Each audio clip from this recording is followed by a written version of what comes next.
بسم اللہ الرحمن الرحیم۔ السلام علیکم ورحمۃ اللہ وبرکاتہ۔ اور اگر تین الفاظ ایسے ہیں جو شوہر کو ہر وقت فریش رکھتے ہیں، شوہر کو ہر وقت خوش رکھتے ہیں۔ جس انسان کی زندگی میں یہ تین الفاظ بولنے والی بیوی آ گئی، جس انسان کو یہ تین الفاظ بولنے والی بیوی مل گئی، تو اس انسان کے اندر اس قدر طاقت بھر جاتی ہے۔ محترم ناظرین، ویڈیو کو مکمل دیکھیے گا اور چینل کو بھی ضرور سبسکرائب کر دیجیے گا۔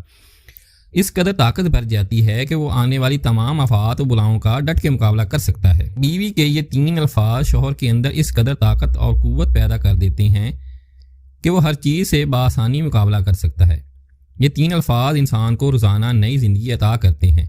یہ تین الفاظ بولنے والی بیوی جس انسان کے گھر میں چلی گئی، سمجھو وہ گھر جنت کا ٹکڑا بن گیا، سمجھو وہ گھر جنت کے باغوں میں سے باغ بن گیا۔ اس گھر میں کبھی بھی پریشانی نہیں آئے گی، وہ گھر کبھی بھی مصیبت کی دلدل میں نہیں پھنسے گا۔ جب سورج طلوع ہوتا ہے ان دونوں کو مسکراتا ہوا خوش دیکھتا ہے، اور جب سورج غروب ہوتا ہے اس وقت بھی ان دونوں میاں بیوی کو مسکراتا ہوا اور خوش دیکھتا ہے۔ آخر بیوی کے وہ کون سے تین الفاظ ہیں جو انسان کو روزانہ نئی زندگی دیتے ہیں، جو انسان کے اندر طاقت اور قوت پیدا کرتے ہیں؟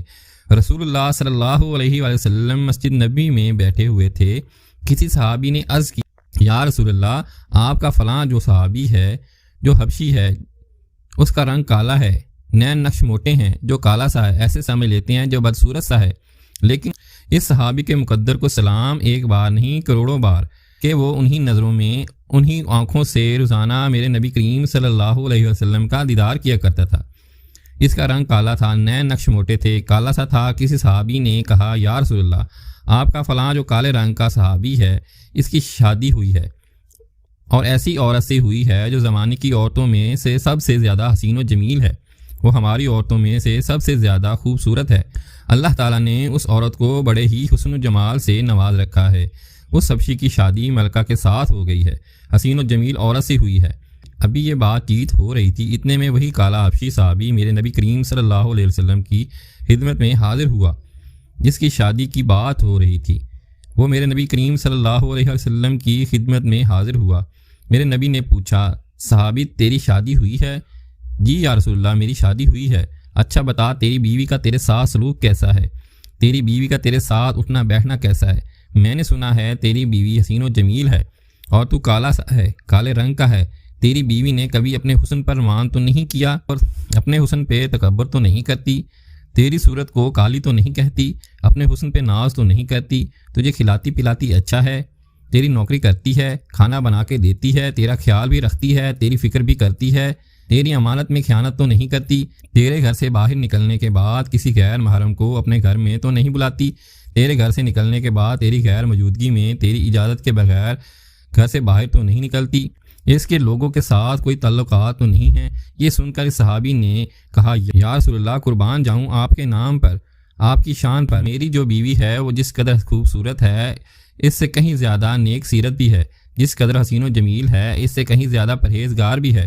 حضور، میری بیوی اس قدر نوکری کرتی ہے جس قدر ایک لونڈی مالک کی نوکری کرتی ہے، جس قدر ملازم مالک کی نوکری کرتی ہے، خدمت کرتی ہے۔ میری بیوی میری اجازت کے بغیر گھر سے باہر نہیں نکلتی، وہ میری غیر موجودگی میں کسی غیر شخص کو اپنے گھر میں نہیں بلاتی، میری بیوی نے کبھی اپنے حسن پر مان نہیں کیا، اپنے حسن پر تکبر نہیں کیا۔ میری بیوی روزانہ میرے ساتھ اس قدر پیار کرتی ہے، ٹوٹ کے محبت کرتی ہے، اس قدر کرتی ہے، روزانہ مجھے نئی زندگی دیتی ہے۔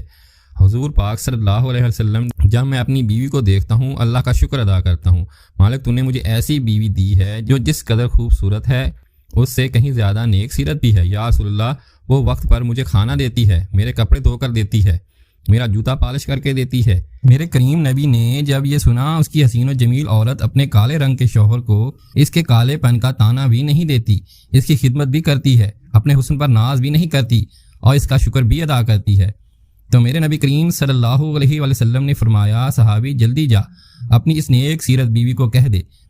میرے نبی فرما رہے ہیں، اللہ نے تیری خدمت کا صدقہ، شوہر کی خدمت کا صدقہ، اس کے لیے جنت میں ایک خوبصورت سا محل کھڑا کر دیا ہے، اس کے لیے جنت میں ایک خوبصورت سا محل کھڑا ہو گیا ہے۔ میرے اللہ، وہ کس چیز کی جزا ہے؟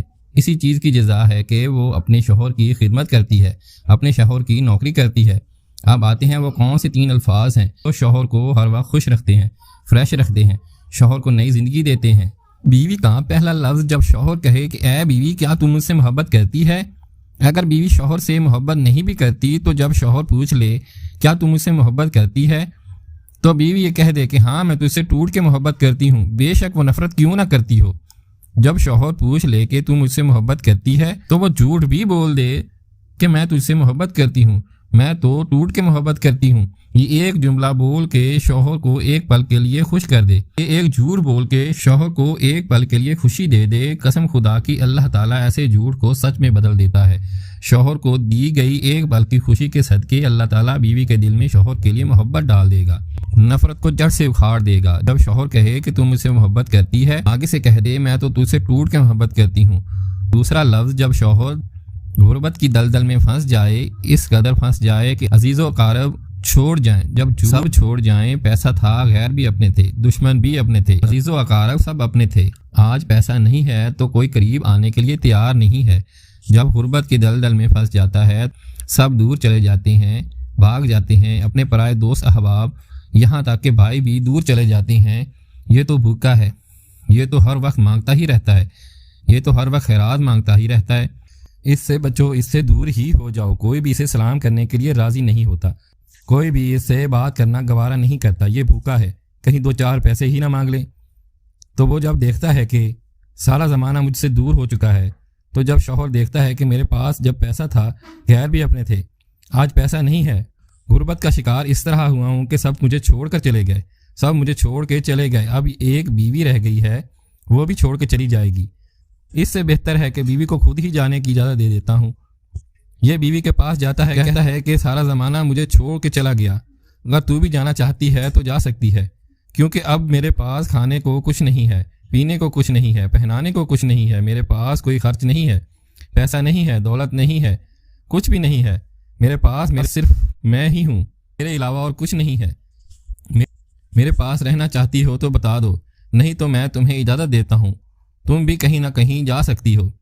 تو اگر بیوی بجائے جانے کے، بجائے بے وفائی دکھانے کے، تو بیوی اس کا ہاتھ اپنے دونوں ہاتھوں سے پکڑتی ہے، کہتی ہے اے میرے سرتاج، دنیا چاہے لاکھ بار چھوڑ دے، میں تجھے اکیلا چھوڑ کے ہرگز نہیں جاؤں گی، میں تجھے تنہا اکیلا چھوڑ کے نہیں جاؤں گی۔